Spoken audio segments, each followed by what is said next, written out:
33 years ago this week, a local family was changed forever when one of their children vanished. Police were able to identify a person of interest, but can't bring him in for questioning because he's dead. But investigators are confident the answers are still out there in the Capital Region. In tonight's Cold Case 13 report, we uncover never-before-released information in the disappearance of Tammie McCormick.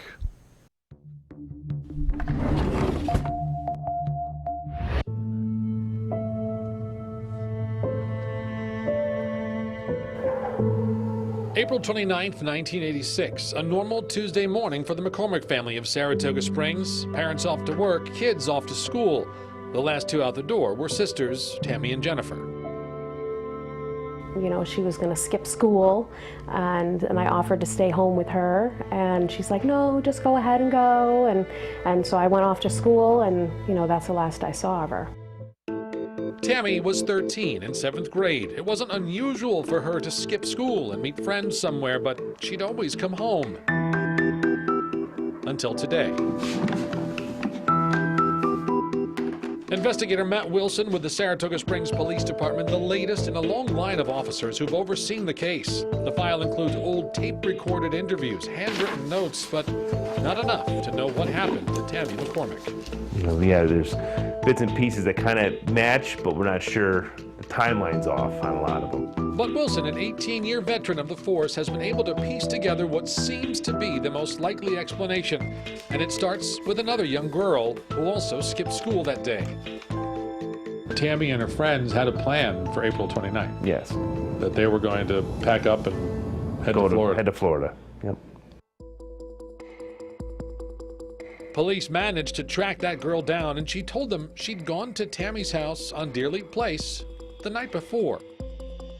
Friend hides in the closet, supposedly, so no one would see her, so everyone goes off to work and school, so she's hanging out the house. The girls were supposed to hitchhike to Florida, but Tammie left the house without her friend, who assumed something made Tammie leave early, so she found another friend to head south with. The friends eventually made it there, and as far as you can tell, Tammie did not. Tammie did not, no. A tip came in from a motorist that he saw a young girl matching Tammie's description hitchhiking the morning of the 29th. But she was not headed south.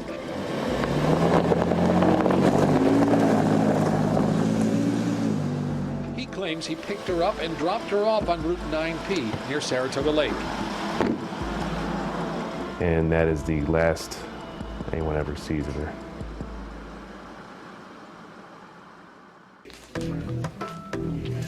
Police interviewed Tammie's friends, who seemed too worried about getting themselves in trouble to be helpful. As time passed, people started to talk, and police discovered that Tammie and her friends used to hang out with an older crowd, older men. One of them, a 26-year-old named Mason Slayball. Slayball had a reputation for bringing young girls to his home. Most likely partying, drinking, and whatnot. The more police learned about Slayball, the more they were convinced he was involved in Tammie's disappearance. Conservatively described by investigators as not a nice guy, Slayball was a former correction officer and in 1986 lived in this small house near Saratoga Lake, where Tammie was last seen the day she disappeared. If she was dropped off in that area, it was most likely to see him. As if they needed another connection, police say Slayball's adult girlfriend had left town the same day Tammie disappeared and moved to Jacksonville, Florida, the same place where Tammie and her friends had planned to hitchhike to. Did Mason Slayball do something to make them all flee to Florida? Did he convince Tammie to come over before she left and kill her?